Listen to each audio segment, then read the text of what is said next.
안녕하세요. 저는 일산에 사는 60대 중후반의 남자입니다. 이 이야기를 어디다 말하기 쪽팔려서 아직 아무에게도 말하지 못했는데요. 여기에라도 익명의 힘을 빌려서 한번 적어보려고 합니다. 저는 첫사랑이자 마지막 사랑이었던 여자와 이혼을 하고 현재 두 딸을 홀로 키우고 있는 중입니다. 딸들을 볼 때면 그날의 기억이 다시금 떠올라 가끔 화가 날 때도 있지만 그렇다고 이 아이들이 무슨 죄가 있나 싶어서 미안하기도 합니다. 제게 어떤 일이 일어났었는지 지금부터 들려드릴게요. 저는 아내와 부부금슬도 좋고 모두가 부러워할 만큼 행복한 나날들만 보내고 있었어요. 저와 아내는 대학교 같은 과 동기였는데요. 처음엔 아는 척할 만큼 친한 사이도 아니었고 그냥 지나가다 인사만 하고 굉장히 어색한 사이였어요. 그러다 대학교 졸업을 앞두고 친구들과의 마지막 모임을 가질 때였어요. 그녀는 누가 봐도 부러워할 만한 외모를 가지고 있었어요. 자랑 같긴 하지만 저도 못생긴 편이 아니어서 꽤나 인기가 있는 편이었죠. 그런 저희를 친구들이 장난으로 엮기 시작하더라고요. 진영아, 너는 도대체 왜 연애를 안 하는 거야? 솔직히 너 좋다고 따라다니는 여자도 많잖아. 이해를 할 수가 없네. 나였으면 그중 한 명이랑 잘해봤겠다. 그니까 내 말이 그 말이야. 우리는 따라다니는 여자가 없어서 연애를 못하는데 쟤는 진짜 보기 겨운 놈이라니까. 진짜 재수없어. 근데 유은이도 이번에 헤어지지 않았나? 진영아, 너 유은이는 어때? 별로야? 유은이도 인기 많잖아. 이렇게 보니까 너네 둘 잘 어울린다. 그러네. 둘이 진짜 잘 어울려. 유은아, 진영이 어때? 진영이 저놈 진짜 괜찮은 놈이야. 내가 장담할 수 있다니까? 얼굴도 반반하잖아. 너네 진짜 왜 그러냐? 유은이 불편하게. 그리고 나도 불편해. 그만해 이것들아. 너네나 빨리 짝 찾아서 연애하든가. 저는 이런 장난 어색하지만 아내는 괜히 불편할까봐 친구들을 말리기 시작했어요. 그러다가 친구들과 헤어지고 집에 가는 길에 그녀가 대뜸 저를 붙잡더라고요. 나 너한테 할 말이 있는데. 이거 진짜 빈말 아니고 애들이 사귀라고 해서 하는 말도 아니야. 나 진심으로 너 좋아해. 사실 입학하고 새내기 때부터 너를 짝사랑하고 있었어. 나를? 네가 나를 왜? 그리고 너 얼마 전에 남자친구랑 헤어진 거 아니었어? 그런데 갑자기 나를 짝사랑하고 있었다고? 무슨 말이야. 장난치지 마. 사실 너가 연애에 관심이 없는 것 같아서 고백을 못했어. 그리고 내가 거절을 못하는 성격이라 전 남자친구가 나한테 고백하길래 잠깐 만났던 것뿐이야. 나 지금 너무 당황스러워. 너 애들이 아까 장난쳐서 순간의 감정 아니야? 지금 나를 친구로서 좋아하는 건데 남자로서 좋아하는 거라고 착각한 걸 수도 있잖아. 절대 착각 아니야. 너 정말 좋아해. 너랑 같이 학교 다니고 싶어서 너 군대 가 있는 동안 휴학도 했어. 나 정말 진심이야. 내 감정인데 내가 착각할 리가 없잖아. 사실 저는 어릴 때부터 부모님의 이혼과 아버지의 재혼으로 연애에는 관심이 없어서 그녀에게도 아무런 마음이 없었어요. 그래서 저는 그녀의 고백을 거절하기 바빴습니다. 하지만 그녀는 제게 진심이었는지 첫 고백을 하던 날 이후로 더 적극적으로 구애를 하더라고요. 결국 저는 아내에게 두 손 두 발 다 들고 고백을 받아주었어요. 저는 첫 연애인지라 아내와 함께하는 모든 것이 처음이었어요. 친구들은 결국 이렇게 됐냐며 차라리 잘 됐다고 연애 한 번은 해봐야 하지 않겠냐고 놀리더라고요. 진영아, 솔직히 이거 다 우리 덕분이다. 알지? 살면서 연애는 한번 해봐야지, 안 그래? 그래도 첫 연애는 유은이라서 다행이네. 착하잖아. 우리가 말했잖아. 너네 둘이 진짜 잘 어울린다고. 이렇게 나란히 서 있으니까 선남선녀가 따로 없다. 아우, 진영이는 좋겠다. 알겠어 이것들아. 밥 한번 쏠게. 되는 날 말만 해. 내가 너네한테 거하게 쏠 테니까. 친구들은 제가 왜 연애 안 하는지 이유를 알고 있었거든요. 아버지는 아버지 인생이고 내 인생은 내 인생이라며 아버지 때문에 연애 안 한다는 말은 핑계라고 어떻게든 저를 제가 만든 틀 안에서 나오게 하려고 했었어요. 그런 제가 연애를 한다고 하니 친구들은 제 일처럼 기뻐해주고 축하해주더라고요. 그렇게 저희는 6년 정도 긴 연애를 하고 둘 다 안정적인 직장을 다니게 되면서 자연스럽게 결혼 얘기도 오가기 시작했습니다. 저희 집안은 부유한 집안이지만 아내 집안은 조금 기울어서 혹시나 반대를 하면 어쩔까 걱정이 많았어요. 게다가 저는 대기업을 다니고 아내는 나름 탄탄한 회사긴 하지만 중소기업에 다니고 있었죠. 아무래도 조금 벌어지는 격차에 저희는 양가 부모님을 만나기 전부터 많은 생각과 고민을 했었어요. 하지만 저희의 걱정은 기우였던 건지 의외로 별탈 없이 결혼 승낙을 받을 수 있었어요. 저희는 결혼을 하고 두 딸을 낳으면서 딸 키우는 재미에 웃음이 끊이진 않았습니다. 그리고 아내가 복직하고 제가 육아나 집안일을 도와주고 있어서 저희는 단 한 번도 싸운 적이 없었어요. 딸들이 말도 잘 듣고 어찌나 애교가 많던지 눈에 넣어도 안 아플 정도였어요. 저는 벌써부터 얘네가 커서 결혼한다고 하면 어쩌냐고 난리도 아니었죠. 그럴 때마다 아내는 옆에서 주책이라고 다 크려면 아직 한참 멀었다고 하면서 웃었어요. 저희 딸들이 태어난 후 1, 2년까지는 아내와 반박이었어요. 하지만 크면 클수록 딸들의 얼굴에 아내의 얼굴이 사라지더라고요. 그렇다고 해서 제 얼굴을 닮은 것도 아니었어요. 그러면 안 되는 걸 알지만 그때부터 상당히 좋지 않은 느낌이 드는 거예요. 저는 저와 닮은 구석이 전혀 없는 딸을 보면서 아내를 의심하기 시작했어요. 혹시나 하는 마음에 아내가 잘 때 아내의 휴대폰을 들고 거실로 나왔습니다. 아내의 폰에 잠금이 걸려 있었는데 다행히 제 생일이라서 쉽게 풀 수 있었어요. 저는 곧바로 카톡방부터 들어가서 남자들과 나눈 대화가 없는지 찾아보기 시작했어요. 그런데 연락하는 남자라고 해봤자 저와 사촌 오빠 이렇게 둘뿐이더라고요. 다른 건 지극히 평범한 업무 연락밖에 없었어요.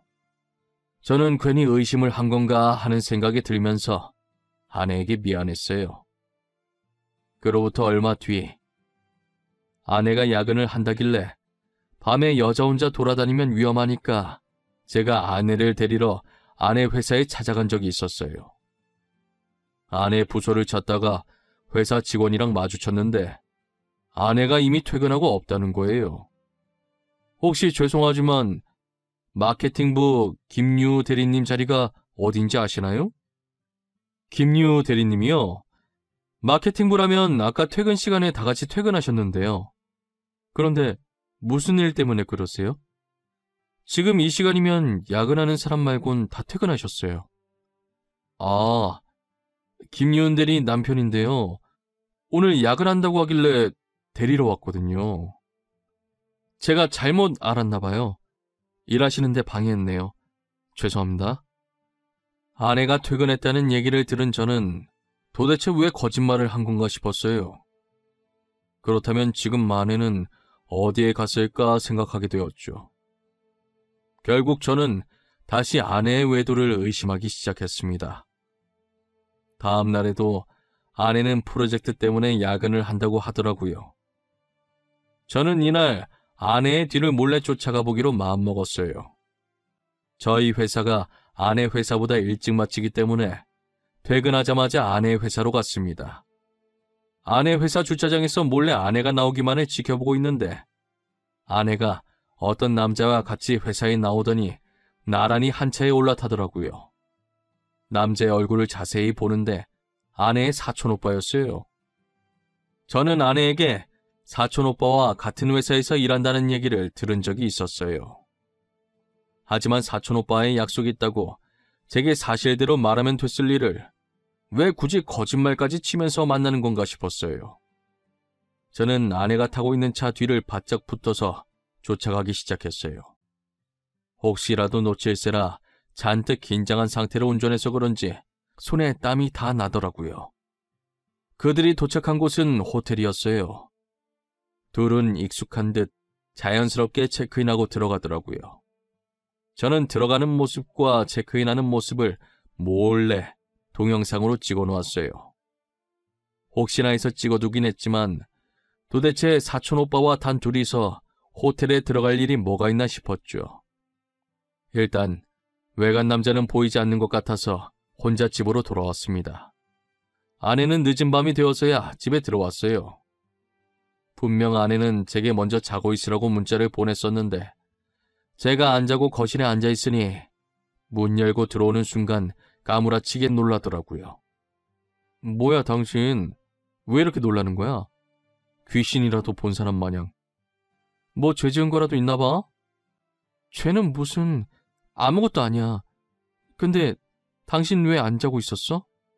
내가 먼저 자라고 문자 보내놨잖아. 내일 출근 안 해? 일찍 일어나야 하는 거 아니야? 그러는 당신은 왜 이제 와? 나한테는 야근한다고 하더니 사촌 오빠랑 약속 있었던 거 왜 말 안 했어? 당신이 그걸 어떻게 알았어? 내가 사촌 오빠랑 약속 있었던 거 어떻게 알았냐고. 혹시 내 뒷조사하고 다녔어? 왜 이렇게 흥분을 해?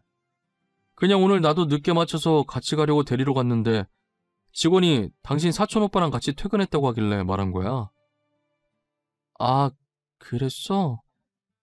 연락하고 오지 그랬어. 오늘 일이 생각보다 빨리 끝나더라고. 그래서 사촌 오빠랑 같이 저녁 먹고 들어왔어. 이야기 좀 나누다 보니까 늦어버렸네. 아내는 당황해하더니 나름 자기 딴의 변명을 늘어놓더라고요. 저는 끝까지 거짓말을 하길래 뭔가 있다고 생각하고 증거를 모아야겠다는 생각이 들었어요. 그날도 어김없이 아내가 자는 틈을 타 아내의 휴대폰을 몰래 봤어요. 그런데 아내의 카톡에 있던 사촌 오빠와의 대화는 평범하더라고요. 일상적인 상사 뒷담과 나중에 점심시간에 뭐 먹을 건지 이런 내용밖에 없더라고요. 혹시나 해서 전화 기록을 봤는데 카톡보다는 주로 전화를 자주 하는 것 같았어요. 저는 카톡은 포기하고 둘이 직접적으로 만나는 증거들을 모아야겠다고 생각했어요. 아내가 야근이 있다고 하는 날이면 저는 퇴근을 하고 바로 아내의 회사로 달려갔어요. 아내는 퇴근 시간에 맞춰서 사촌 오빠와 함께 회사를 나오더라고요. 저는 또다시 야근한다고 거짓말한 아내에게 화가 났어요. 회사로 나온 이들은 그때 둘이서 갔던 그 호텔로 들어가더라고요. 이 모든 것은 제가 영상으로 다 담아놨고요. 저는 로비에서 그들이 나올 때까지 기다렸습니다. 3시간 정도 흘렀을까? 저는 엘리베이터 문이 열리는 순간 내리려고 하는 두 사람에게 다가갔고 그런 저를 아내가 발견하고 엄청 놀란 표정을 짓더라고요. 여보, 아니야. 나 진짜 아니야. 당신이 생각하는 그거 정말 아니다. 오해하면 안 돼. 나 아직 아무 말도 안 했는데 뭐가 아니야? 무슨 오해? 내 눈앞에 벌어진 상황 말하는 거야? 사촌 오빠랑 둘이 있는데 무슨 오해를 하겠어? 가족끼리. 맞아. 가족끼리 밥 먹으러 온 거야. 오늘 분명 야근할 줄 알았는데 안 하더라고. 그래서 그냥 여기 호텔 음식이 맛있다고 하길래 저녁으로 그거 먹으러 온 거야. 그래? 그럼 그렇다고 나한테 처음부터 말하면 됐잖아. 야근할 줄 알았는데 안 하더라. 그래서 사촌 오빠랑 밥 먹고 가겠다. 이 말이 그렇게 어려운 거야? 제 말에 아내는 되도 않는 변명만 늘어놓기 시작하는데 사촌 오빠는 옆에서 바지 주머니에 손 꽂고 저를 쳐다만 보고 있더라고요. 그렇게 한참을 보다가 입을 여는데 제게 하는 말이 가관이었어요. 저기요. 이왕 이렇게 된 거 그냥 유은이랑 이혼해 주세요. 저 더 이상 숨어 다니고 싶지 않네요. 당당하게 유은이 만나고 싶어요. 그게 무슨 소리예요? 당당하게 유은이 만나고 싶다니요? 지금 뭐 둘이서 연애라도 하겠다는 거예요? 이미 눈치챈 거 아니었어요? 그래서 이렇게 뒤쫓아온 거 아니냐고요. 네, 맞아요. 당신 예상대로 저 유은이 사촌오빠 아닙니다. 그니까 이제 유은이 놓아주시라고요. 오빠, 지금 뭐라고 하는 거야? 아니야, 여보, 절대 아니야. 사촌오빠 맞아. 나 믿어줘, 어? 다음부터 솔직하게 말할게. 제발 한 번만 봐줘. 잠시만. 사촌오빠가 아니라고? 그게 무슨 말이에요? 그럼 둘이서 바람을 폈다 이 말이에요? 당신이 설명해봐. 지금 내가 한 말이 맞는 거냐고! 알고 보니 그 남자는 사촌오빠가 아니라 상간남이었더라고요. 저는 계속해서 약을 한다고 거짓말 치길래 따지고 있었는데 상간남은 제가 모든 것을 다 알고 뒤쫓아왔다고 생각을 했던 거죠. 그래서 사실은 사촌오빠가 아니라 상간남이라고 밝힌 것이고요. 사실 둘 사이를 의심을 하긴 했지만 직접 들으니 너무 충격적이더라고요. 저는 그 자리에서 아내에게 이혼하겠다고 선포했습니다. 아내는 절대 이혼할 수 없다며 한 번만 봐달라고 하더라고요. 제가 절대 봐줄 생각이 없다고 했더니 그럼 아이들은 자기가 데리고 가겠다고 했어요. 딸들은 제 친딸이 아니라고, 사실 상간남의 딸이라고 하면서요. 아내는 제가 부유한 집안의 자식이라는 걸 알고 일부러 접근한 것이었어요. 그래서 제 호적에 있는 딸들을 데리고 가서 양육비라도 받을 작정이었던 거죠. 하지만 저는 제 친딸이 아니라고 해도 제가 사랑으로 키운 자식들이니 친딸이나 마찬가지라고 절대 줄 수 없다고 했습니다. 저는 그동안 모아둔 증거들과 호텔에서 삼자대면 하고 있을 때 몰래 녹음했던 것들로 이혼 소송과 상간남 소송을 손쉽게 해결할 수 있었습니다. 당연히 딸들의 양육권도 제가 가지고 올 수 있게 된 거죠. 알고 보니 그 남자는 아내가 부유한 집안인 줄 알고 있더라고요. 그래서 저한테 그렇게 당당하게 나왔던 것이고요. 아내가 입은 옷과 가방이 모두 명품이었는데 그게 제 돈이었던 건 몰랐나 봐요. 명품으로 휘감은 겉모습만 보고 부자인 줄 알고 아내에게 접근했던 거예요. 쥐뿔도 없는 아내와 상간남은 제게 위자료로 전 재산을 주고 나락으로 떨어지게 되었습니다. 제가 익명으로 그들이 다니고 있는 회사 커뮤니티에 글을 올리고 회사 팩스로 증거 사진들을 보내니 소문이 퍼져서 다니던 직장에서도 잘리게 되었어요.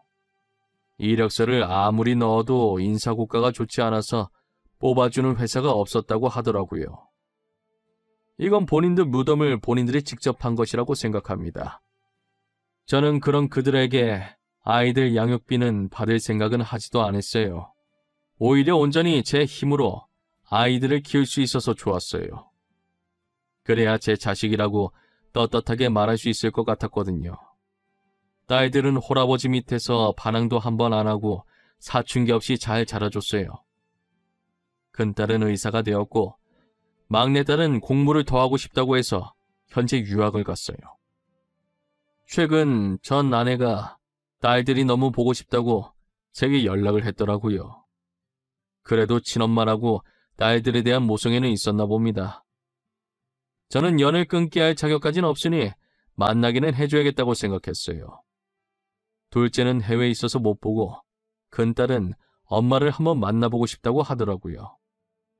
그래서 큰딸이라도 전 아내와 만나게 해줬습니다. 그런데 전 아내를 만나고 집에 돌아온 딸은 씩씩거리면서 화를 내기 시작하더라고요. 아빠, 나 다시는 엄마라는 사람 안 만날 거야. 그러니까 엄마 연락 오면 나한테 말하지 마. 나 찾으면 없다고 해. 나도 시은이랑 같이 유학 갔다고 해. 알겠지? 우리 딸이 왜 이렇게 화가 났을까? 엄마 만나서 무슨 일이 있었어? 아빠한테 말을 해야 할지. 왜 그러는데? 앞으로 엄마라고도 하지 마. 나 엄마 없어. 나 참 어이가 없어서 말도 안 나와. 아니 글쎄, 그 여자가 내 친아빠라는 사람을 같이 데리고 왔더라고. 니네 친아빠도 너네가 어떻게 컸는지 보고 싶었나 보네. 나도 같이 왔을 거라고는 생각을 못했는데. 친아빠? 나 아빠는 지금 내 앞에 있는 아빠 한 명밖에 없어. 누가 내 친아빠야? 나보고 그 남자 아프다고 내가 의사니까 딸이 친아빠 치료해주고 치료비 내줘야 하는 거 아니니?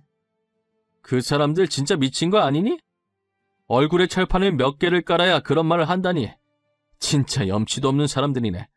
다시는 만나지 마. 나도 핏줄이라서 만나게 해줬더니 이게 뭐하는 짓이야? 전 아내와 상간남은 자기들 친딸이 의사라는 거 알고 일부러 만나려고 했더라고요. 딸한테 해준 것도 없으면서 다 커서 의사가 되니 자기들 치료해주고 치료비까지 내라고 하다니. 사람의 탈을 쓰고 어떻게 그럴 수 있나 싶었어요. 저는 전 아내에게 사람이 이렇게까지 뻔뻔할 수 있냐면서 다시는 연락하지 말고 애들 앞에 나타날 생각도 하지 말라고 문자 남기고 차단했습니다. 전 아내와 상간남의 뻔뻔한 태도에 온몸에 소름이 돋을 지경이었어요. 아이에 대한 정도 없으면서 본인 이득만 취하려고 한다니요. 낳아줬다고 해서 다 부모는 아니잖아요. 그동안 딸들이 당당하게 멋진 아버지가 자신들을 홀로 이렇게 잘 키워주셨다고 말하고 다녔었지만 저는 그런 딸들을 보며 늘 미안했었어요. 하지만 더 이상 엄마 없이 키웠다고 자식들에게 미안해하지 않으려고요. 오히려 미안해하며 살아야 할 사람들은 전 아내와 상간남이라고 생각합니다. 여러분들은 옆에 있는 사람들과 꼭 행복하시길 바랄게요. 저는 비록 결혼에 실패했지만 다른 분들께서는 사랑하는 사람과 평생 함께 하셨으면 좋겠어요. 늘 건강하시고 이 시국도 조심하셨으면 좋겠습니다. 이때까지 저의 이야기를 들어주신 모든 분들께 감사합니다. 행복하세요.